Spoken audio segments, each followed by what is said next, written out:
I'm glad you're here. This is the headquarters of the Nightingales, cut into the mountainside by the first of... We've come to seek the edge we need to defeat Mercer Frey. If you'll follow me, I'll try to explain on the way.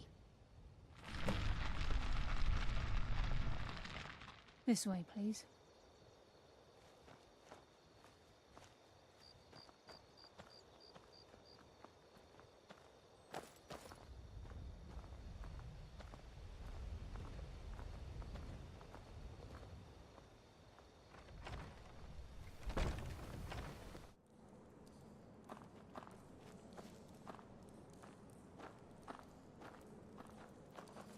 So this is Nightingale Hall.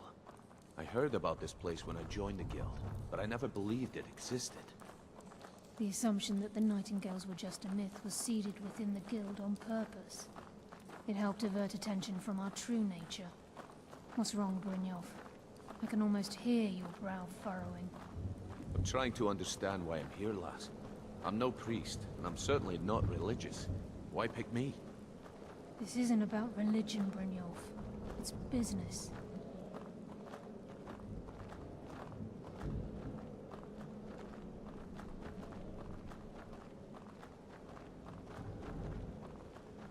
This is Nightingale Hall. You're the first of the uninitiated to set foot inside in over a century. Now, if you'll both proceed to the armory to don your Nightingale armor, we can begin the oath. I think we should trust the lass and take the deal.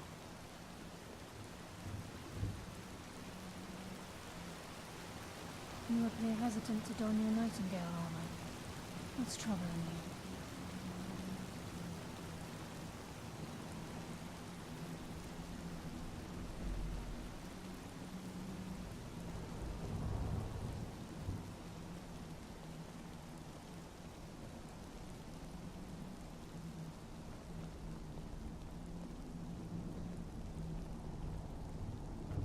You appear hesitant to don your Nightingale armor.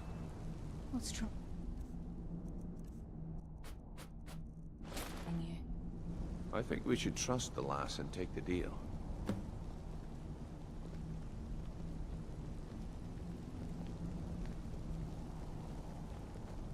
You appear ready for the oath.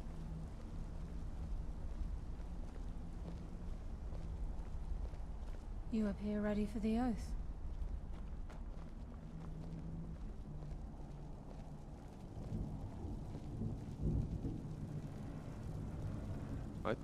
Okay, lass. We've got these get-ups on. Now what? Beyond this gate is the first step in becoming a Nightingale. Whoa there, lass. I appreciate the armor, but becoming a Nightingale? That was never discussed. To hold any hope of defeating Mercer, we must have Nocturnal at our backs. If she's to accept you as one of her own, an arrangement must be struck. What sort of arrangement? I need to know the terms. The terms are quite simple, Brynjolf. Nocturnal will allow you to become a Nightingale and use your abilities for whatever you wish. And in return, both in life and in death, you must serve as a guardian of the Twilight Sepulchre. Aye, there's always a catch. But at this point, I suppose there isn't much to lose. If it means the end of Mercer Frey, you can count me in. What about you? Are you ready to transact the oath with Nocturnal? Good. After I open the gate, please stand on the western circle. I think we should trust the lass and take the deal.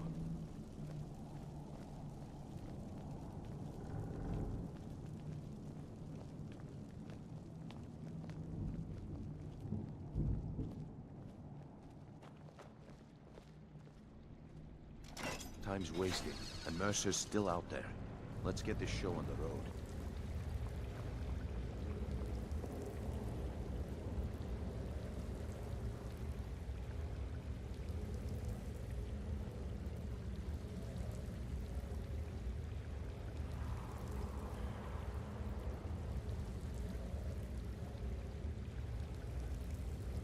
I call upon you, Lady Nocturnal, Queen of Murk and Empress of Shadow. Hear my voice. Ah, Carlia. I was wondering when I'd hear from you again.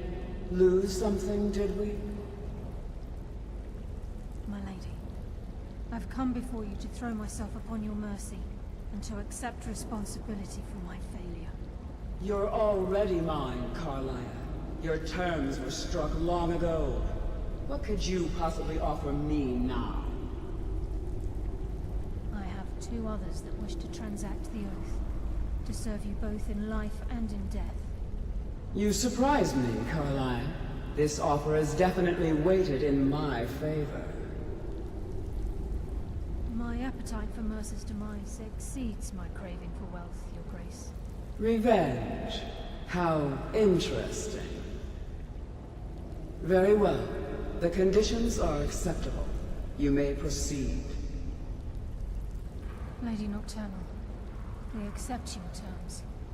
We dedicate ourselves to you as both your avengers and your sentinels. We will honor our agreement in this life and the next until your conditions have been met. Very well. I name your initiates Nightingale, and I restore your status to the same, Carlisle.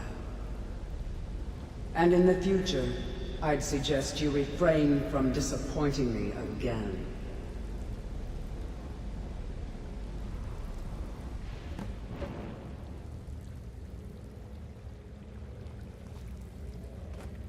Now that you've transacted the oath, it's time to reveal the final piece of the puzzle to you.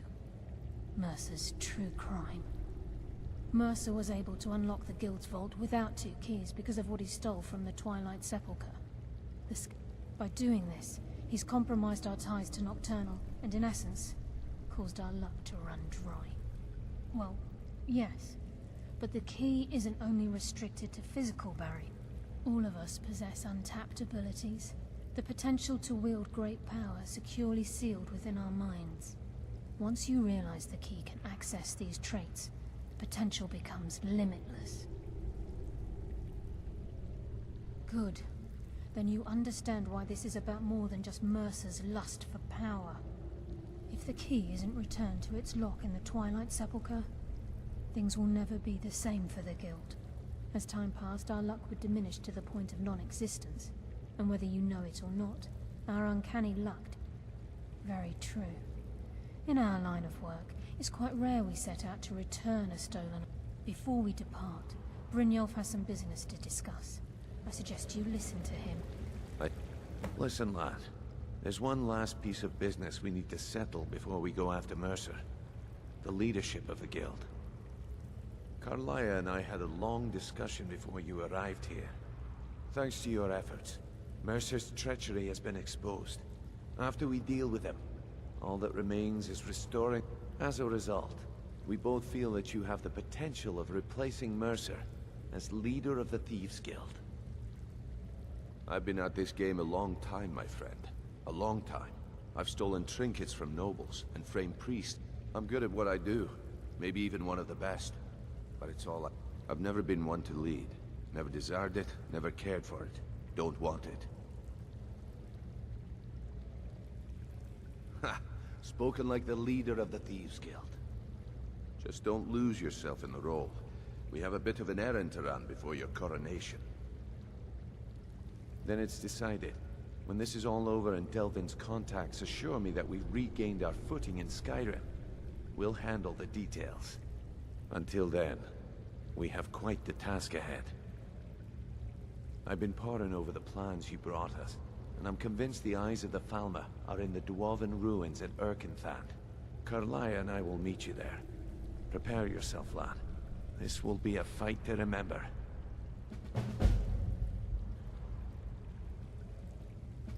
Aye, and some of what Carlia said is starting to make sense. Mercer may have damaged our reputation and raided our coffers, but this goes well beyond even his twisted form of larceny.